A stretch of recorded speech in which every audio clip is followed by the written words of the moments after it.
Next up is Bridgit Gilchrist.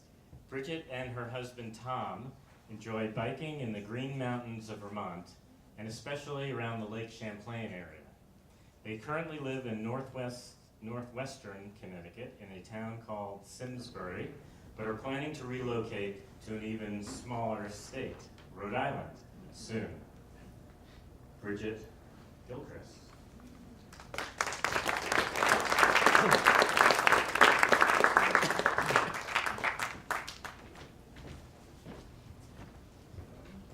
This is only my second PowerPoint presentation in my life, so here we go.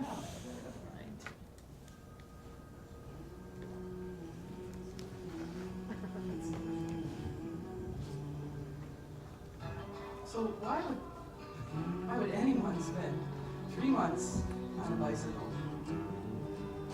Pedal 4,500 miles across America. I had never been west of Pennsylvania. So it was a wonderful way to experience states and learn about the changing geography. Since I watched The Lone Ranger, and I just love that horse, and my parents definitely ignored my pleas for buying a horse, I decided a bicycle was a close second. A cycling enthusiast for many, many years. I used to ride my 3-speed cruiser to school and everywhere. And actually, my husband and I still do. And our doctor loves that we do this. I have mixed some postcards I brought along the trail in with long actual photos for my slide presentation today. So here we are, Blazing Saddles. The group was called TAEK 525, Trans-American Eastbound Camping. 525 was May 25th, was the day we started. We were dubbed Blazing Saddles, and this was the first east-to-west group to reach Oregon. The group of 12 left in May and arrived in early August. The town of Astoria, Oregon, which is where we are right now, gave us a potluck dinner, and many community members joined in, and it was great fun. There were 4 international members in this group. One was from Italy, Wales, Holland, and Canada. I actually began the trip in Virginia as an independent rider, but I kept on bumping into this fun-loving group and eventually joined them. So I sent my tent home, started carrying group equipment, and sharing in the cooking duties. We all took turns planning the menu. Breakfast and dinner we all ate together, but during the day we were on our own, sightseeing and going at our own pace. Word on the trail was that most people were heading west-east due to the prevailing winds across the flat plains. We were lucky. The winds were with us through there. What we most enjoyed was just the wonderful hospitality of all the people along the trail. Bikers going the other way would let us know about someone up ahead on the trail that made homemade cookies and cold drinks for the bikers. It was just great.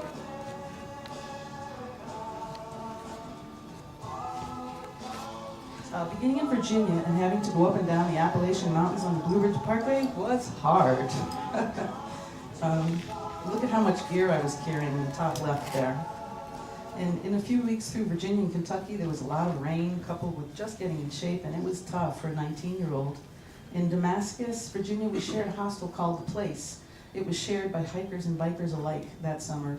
And we came up with a saying, the only difference between a hiker and a biker is an H and a B.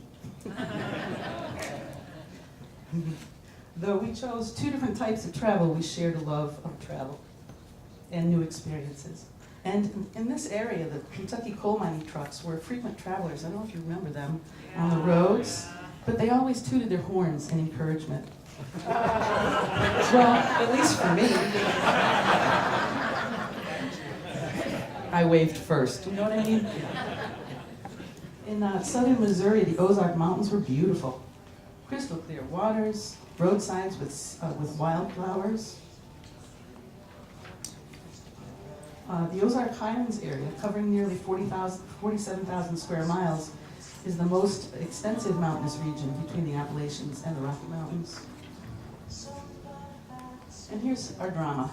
So when an ambulance went racing by us on the flat Kansas roadway, we all thought, oh, I hope it's not one of us. But it was. Our drunk driver had struck our leader from behind on July 3rd in Tribune, Kansas. So we regrouped at the campsite just outside of town. It was a small farming community, and the townspeople rallied around us, invited us to their 4th of July activities the next day. We dressed up on bikes, and we paraded with them. I remember doing a giant tug of war. I was scared to death. And we ate, and we enjoyed their hospitality. In our group, there was a father-son duo, the top right picture. Bill Jackson, Jr. and Sr. from North Carolina. He was retired military from North Carolina and showed up with an incredible amount of gear, heavy gear, and heavy 3-speed. And we convinced him to buy a better bike along the way, which he did. He gave everyone in the group a trail name. You're gonna love these. Super Stargazer, One-Man Band, Party Girl, that was me. Georgiana High, she was from Colorado. Canine Trainer, that was Diego from Italy, because he was really good with his pump and beating dogs.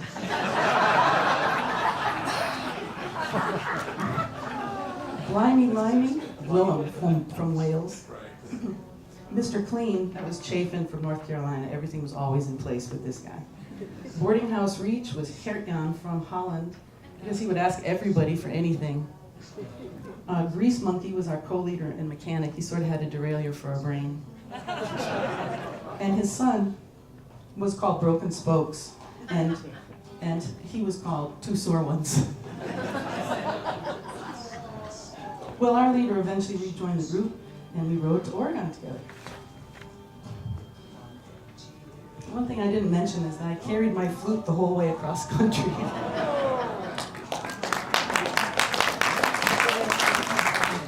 This is us in Tribune.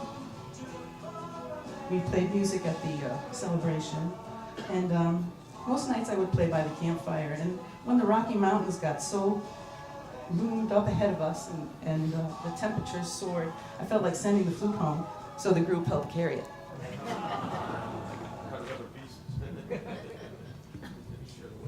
The Snake River Canyon in southern Idaho was beautiful. Didn't you think so? I think the geography there was just amazing. It was so different than anywhere else on the trail in western Idaho, just spectacular. That was a postcard, by the way, I didn't take that. There were some huge climbs right there. Hell's Canyon, I don't know if you remember that, climbing in and out of that. And so this is a picture of us entering Idaho and climbing Hell's Canyon. And then the last picture on the right is our leader and co-leader, and we were now in Oregon. It was cold and rainy there. I found these are a little out of sync, but I found these photos after I'd already completed the PowerPoint, and I'll just go through them really quickly. The top left is Tribune, Kansas. That's the bike parade that we were in on the 4th of July. The second one is like a typical lunch stop. Just find some place to park and eat. Astoria, Oregon was the third slide. That was the last stop of the trail for us. And the fourth one, the Oregon Wind and Rain. This was a very difficult summit of one of the mountains in Oregon, and we were all, having trouble with this one.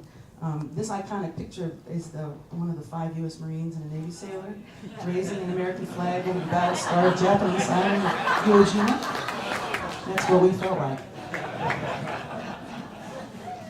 This image was so inspiring then that by 1945 standards, it went viral.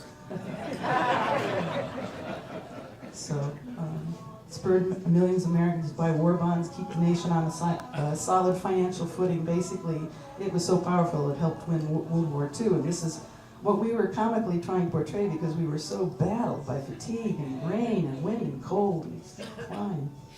But the story was right around the corner.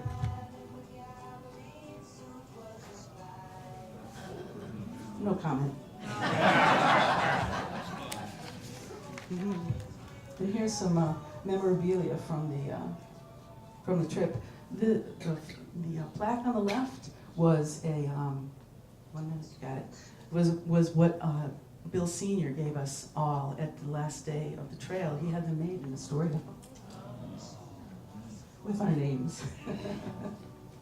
Trail names or your real name? Both. And actually addresses. And you know, I tried real hard to find those people for this and couldn't get a hold of anybody. But anyway, so what we most like about bicycling travel is how all your senses are involved.